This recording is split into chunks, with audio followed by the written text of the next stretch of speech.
Welcome to Season 3 of Voices of the Goddess podcast, where we empower, inspire, and uplift women to be the goddesses they truly are. I'm your co-host, Julietta, the Magical PT, owner and founder of Body and Soul PT, as well as Soul Candy, intuitive, handmade, and one-of-a-kind jewelry and artwork. I support people in finding the magic within themselves, creating balance in their body and soul. And I'm your other co-host, Graciela, published, award-winning, and professionally certified portrait photographer specializing in boudoir and personal branding. I create portraits of who you are and not just what you look like so that you can become who you've always been.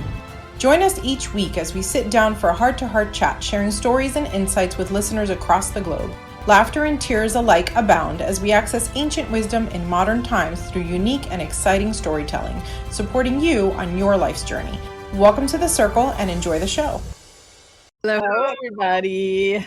Here we are yet again. We are here again. This is such a great place to be. I love the conversations that happen here. And I always say the podcast can keep going on as long as I'm having fun. And so far, I'm having a blast. So there's Absolutely. No end in sight right now. You know, it's funny.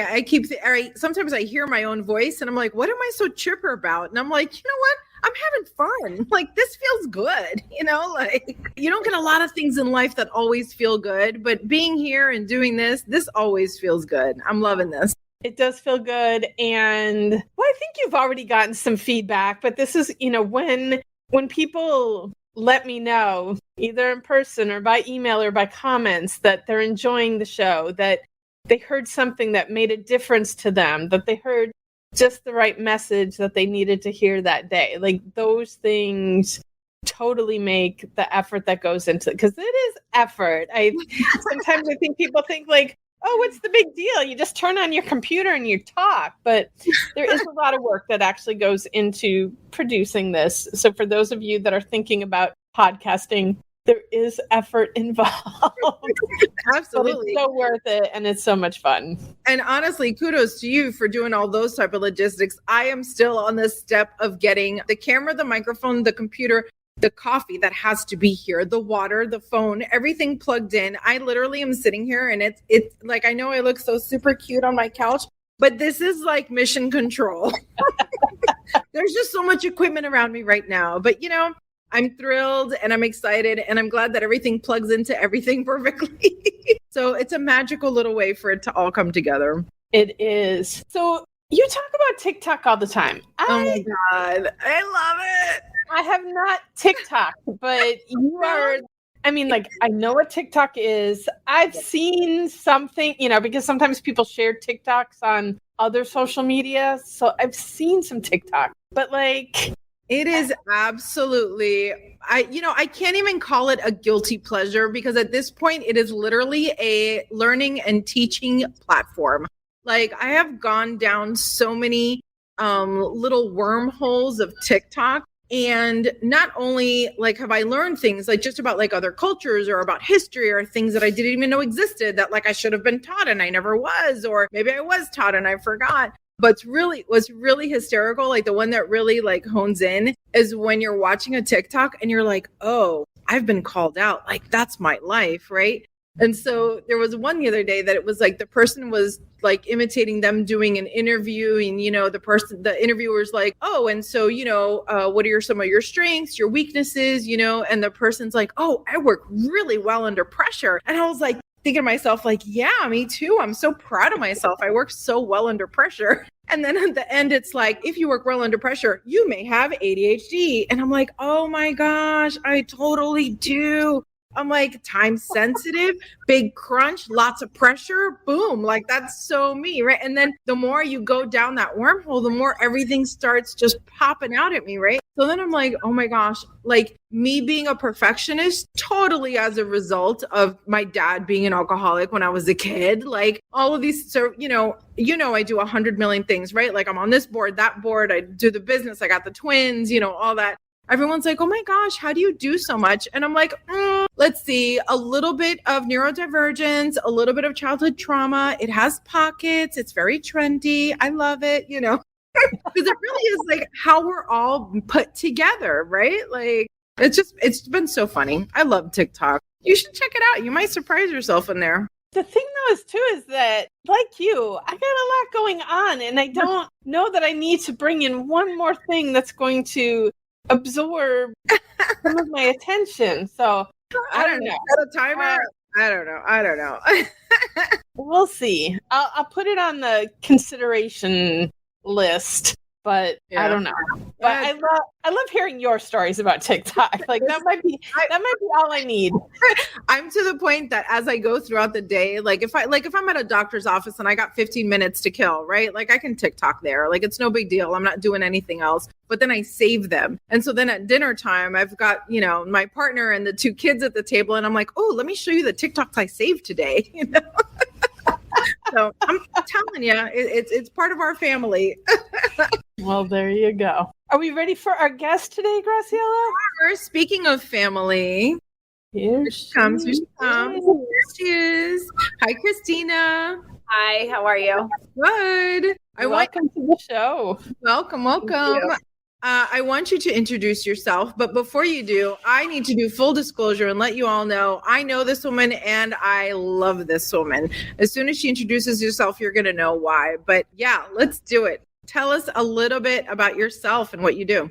I'm a therapist, longtime therapist, and I currently own and am clinical director of Evolve Learning Community, which is a learning center for neurodivergent kids ages 10 to 18. I also run my private practice services out of here. So we have individuals, groups, and other programs that we do for neurodivergent kids and adults. And so that's my work. That's my work life.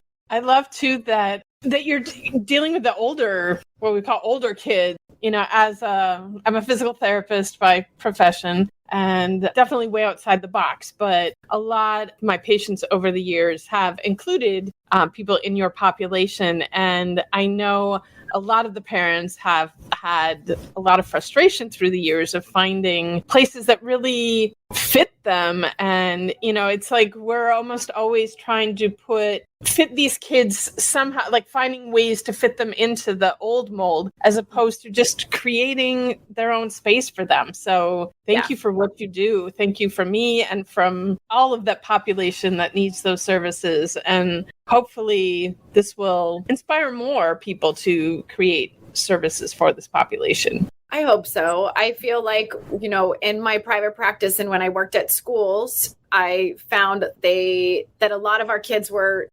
adults were still trying to put them into, they were like the circle peg and they were trying to put them into the square hole and make them normal, make them pass, make them fit in. And even early on, I remember thinking, why am I trying so hard to make these kids fit in when we're the ones that can take perspective and we should be trying to accommodate them better? So that was when I started researching different alternative educational models and came across some really good ones that kind of fueled me to keep going in this direction. So, and from working in this population, like I understand there's a lot of stress that goes on with this. And so there have to be success stories that inspire you to keep you going forward. Can you share one of those stories with us? I don't know if it's that I have like one story. I would say that it's more of a grouping of seeing when kids come to our learning community and you could visibly see them relax and you could see that their anxiety is decreased and you could see that they're now dancing around because they're comfortable. And they're talking to other kids about, they're not masking, they're not faking it. They're able to be themselves, no matter how quirky and, strange they might be, because we accept it all and we love it all. And, they're making friends, they're finding their people. So I would say those are the wins for me, is when they're finding their people. That's beautiful. And I have to say, I have my twins at the school and, our audience is getting to know me and my family because, I like to chit chat about it all the time. And I was just thinking earlier today, when I had my kids in traditional school, it was like, oh, we got to get up and we got to go to school, and then I started homeschooling them and then I let them sleep however much they wanted. So they really got used to the good life. I was like, let's test the circadian rhythm. And apparently in a middle schooler, like my daughter, she can sleep till like 11 a.m. No problem. But just this morning, I woke them up and, I had to wake them up a little bit earlier than usual. And I was like, hey guys, it's time to go to school. And I'm telling you, their eyes pop open and they're like, okay, ready to go, Mom. They look at my outfit of the day and look at my this and they're just so excited to go and to be there, and to have that opportunity and to have that community, I'm really not overstating it when I say, I think what you've created is a life-saving environment. I really do feel that with all my heart. When my kids were young, and they were in traditional school, they were always in trouble. The grades were bad and this and that and da-da-da. So stressful. And now they've just flourished, and I shudder to think what would have happened if I would have kept them, where they were. So I'm really good kids. You have really good kids. Oh, thank you. I made them myself. Imagine. Yeah. I can't even imagine them doing poorly somewhere else, but I do know them well enough to know how much they are thriving here. Yeah. I think the biggest thing is that they feel, like you said earlier, free to be themselves, right? Which is, this podcast is meant to inspire and empower others. And the big message from what you're doing is really just be yourself and find safe places to be yourself. And really, when you do that, it just makes such a difference. I mean, it's so life altering and to do that with youth, right? Because, we all have these epiphanies in our 40s, right? Where we're like, oh, I can be myself, right? But right. To be able to teach that at a young age, it's powerful. It is. And I'm very happy that we're able to do it. Very grateful for the kids we have and their beautiful families. Aw. Well, let me ask you this. In all your adventures, I know you've done a lot of reading over the years. What is a book that you think our audience should read? What is something that you'd like to share? So I have sadly only read work-related books for the past probably 15 years, but I have tried to get in a couple audiobooks throughout that time. And I'm a big fan of anything by Brene Brown. I think most of us can relate to her and appreciate her. I like that she's a former social worker. She's also recovering like me. She does a lot of research on trauma. And basically a lot of what she talks about is what I relate to here. So belonging and connection, right? That's a big focus of what we do here is that's what we crave, whether we're from traumatic households or substance abusing households or neurodivergent households, we all just as humans want belonging and connection. And so that was a big premise of our program was that and using that term consistently. So Brene Brown, I would say pretty much anything. So not recently, but I guess in the past 2 years, I read Untamed by Glennon, right? Glennon or whatever it is. Yeah. Glennon Doyle. So I like her a lot. Initially, I didn't know what I was getting into when I started reading it. I didn't realize her story. It was Untamed was the one that I was reading or listening to on Audible. And I loved that there were just things that she admitted to that most people just are not going to admit to. So for example, she was going to a conference about her book, Love Warrior, I think. And Love Warrior was about her husband's infidelity and how they had chose to work it out and stay. But in the meantime, she meets Abby. She's already smitten and they end up, falling for each other. So I thought that was fascinating because here you are, this expert, presenting as this expert in infidelity, and you're writing about it and you're writing about your experience. And then you go off with a woman. That was big to me. I thought that was big and brave and kind of amazing that she did it because I think that book Untamed reached a lot of people from her former audience and then brought them into, oh, there's this other world and maybe we shouldn't judge this other world so much because, we can see how we relate to both sides of it. And she had a lot of other things that she shared in that book that was just very vulnerable. I think one of her kids at the time wasn't identifying as this, but I think identifies now as trans or as gay. And I just like all of the, it's topics that we're all talking about regularly that are happening to all of us. So those are my big recommendations. Juliet, because I want to chat the whole entire time. I could have this conversation for like 6 years. So I read that book. I absolutely adore that book. And I agree with you, to read something so raw and so vulnerable and so real and so just not made for TV. Like, it's just her being herself. And that's really her gift, is to be so brutally honest.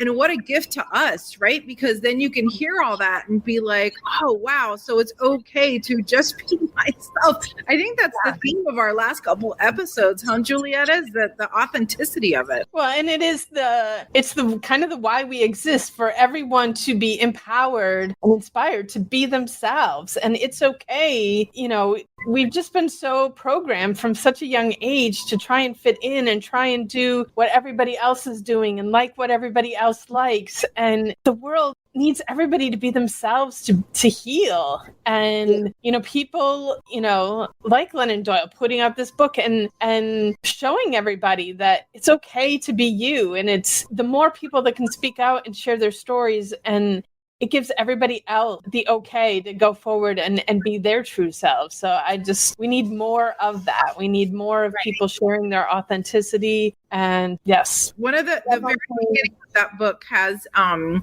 just going to share one tiny little chapter. I promise it won't be a spoiler, but the one part where she talks about her friend in the hot yoga class, remember that? She says her friend took a hot yoga class, and during it, she became so overwhelmed just physically that she felt sick, like she wanted to throw up or something, but she talked herself into staying and whatnot. And at the end of the class, you know, she couldn't hold it anymore, and she ran out the door and she went to the bathroom and, you know, got sick and whatnot. But the last sentence is like, why did I stay in that class? I was uncomfortable. She goes, and the door wasn't even locked. Right. And right.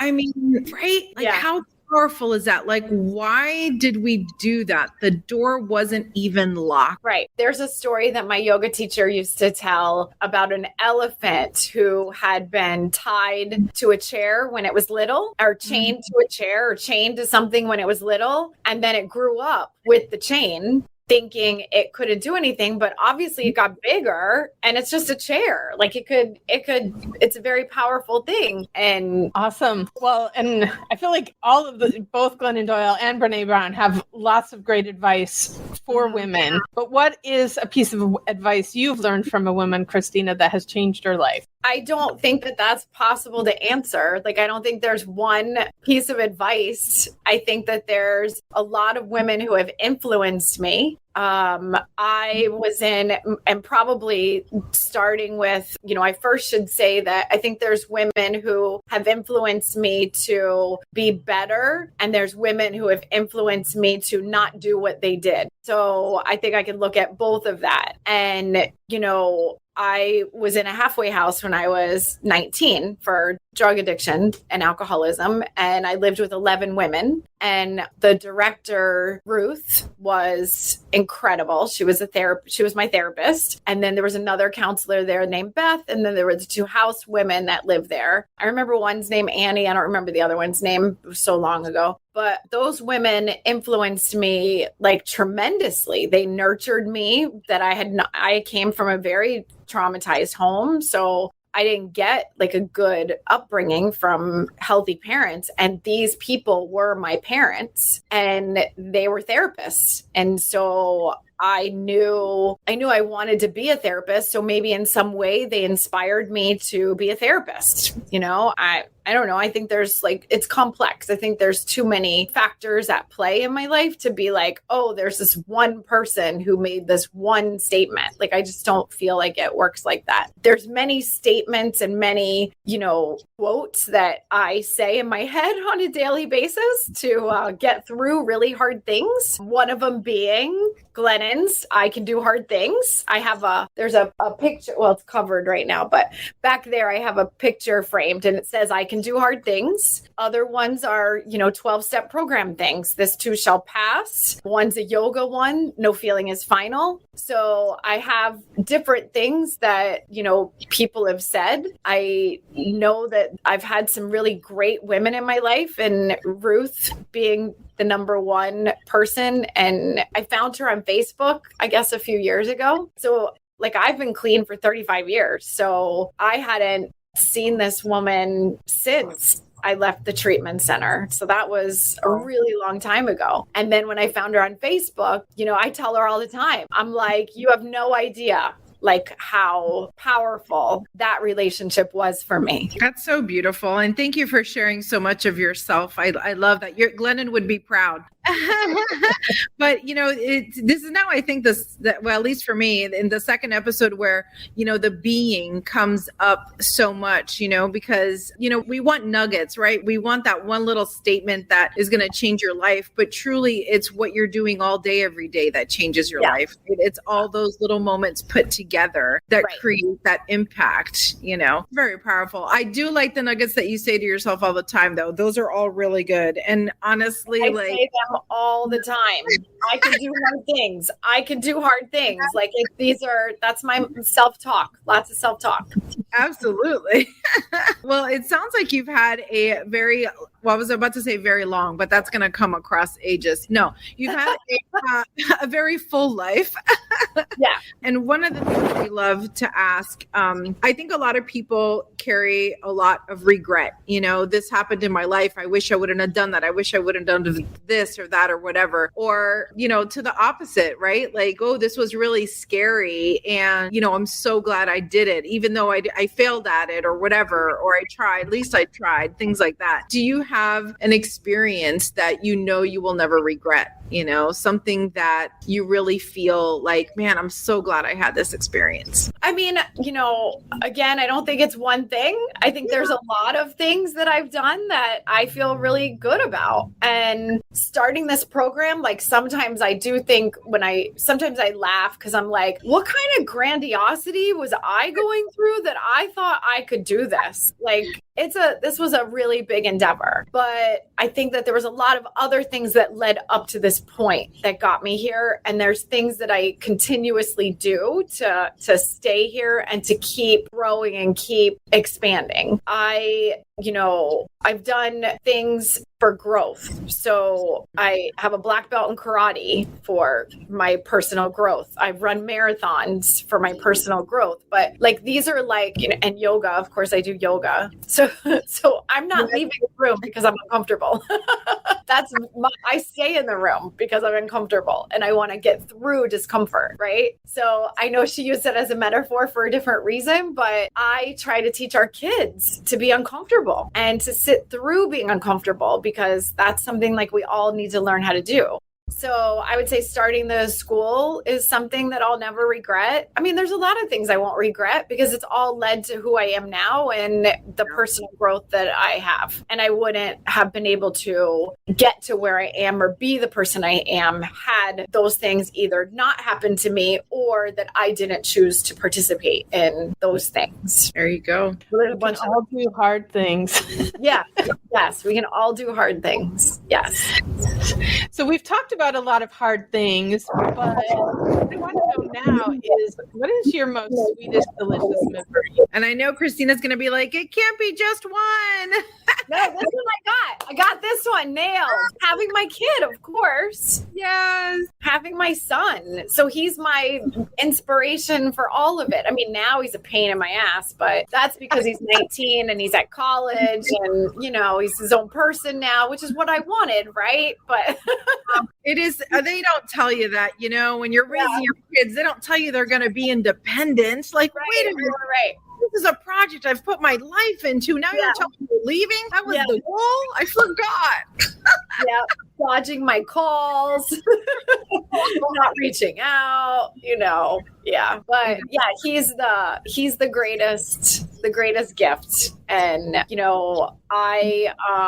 mean, the way I had to go about having him was different than most people. So, I mean, again, it was like a big choice I had to make and a lot of work I had to put into it, and worth every bit of it. And then they have the nerve to grow up. Yeah. How dare he? No, just wait. Then he's going to do something really amazing. And then he'll actually thank you for everything. And then you really get to have stuff. Yeah. That's funny. Awesome. I've absolutely loved having having you on with us today. Honestly, I know this is like a real live podcast all over the world, and we do have international listeners, which I'm super proud of. But I love having these conversations, and I love chatting with you. I could do this all day long. Oh, you're very easy to talk to. Very easy to talk to. Christina and I went to Starbucks a while back, and all of it, two of us who do not have the focus. We're both like, oh, look at the time. We gotta go. It flew. The time flew. It always does. Yeah, I enjoy you so much. It does. Well, and our time here has flown as well. And I want to thank you, Christina, for coming on and sharing so honestly and vulnerably. How do you say that? Like one less. Thank you for coming and sharing your stories, and thank you for what you do. Such beautiful work. Thank you. For myself and all the people in that community, I thank you for taking that risk and stepping out there and creating what you've created. Thank Much you. needed. Really Thank you for having me. This was fun. I'm glad. Now that it's over, it's fun. Thanks, I Tina. think that's been the comment of almost every guest that we've had on the show is always like, oh, that was so much fun. I didn't know it was going to be fun. Yeah. Kind of like your school. Who knew school could be fun? So. Exactly. Yeah. All right. Thank you, listeners, for tuning in. We love you, appreciate you, and we'll see you on the next one. Bye.